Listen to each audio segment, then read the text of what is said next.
2006-এর পরে বিরোধিতাও করেছি। খালেদা জিয়া তো আমাদের মা হয়, কারণ তিনি আমাদের আগলে রেখেছে।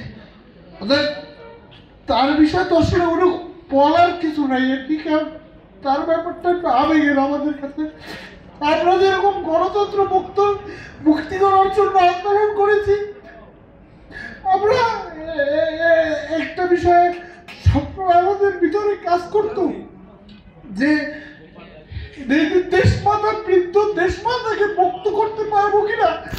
সমস্ত আন্দোলনে আমার মধ্যে এই বিষয়টা কাজ করতো। আমি 2018 সালে ঢাকায় গ্রেফতার হয়েছিলাম। দেশনেত্রী বেগম খালেদা জিয়া যখন প্রতিনিয়ত হাজিরা দিত কোর্টে, হাজিরা থেকে আমার মনে আছে যে আমাদের তখন শীতে ম্যাডাম তখন মানে তার পক্ষ থেকে, দেশমাতার পক্ষ থেকে আমরা সোয়েটার পেয়েছি ভিতরে।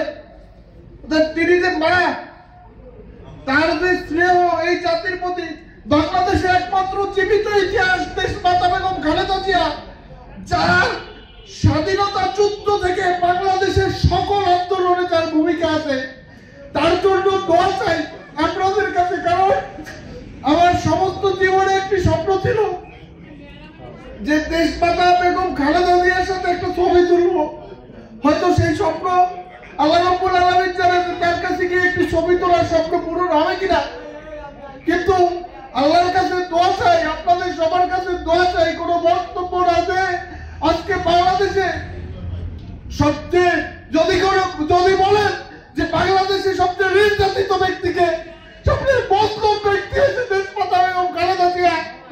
আপনাদের কাছে তার জন্য দোয়া চাই। তিনি আমাদের মা, তিনি আমাদের রাজনৈতিক নেত্রী না।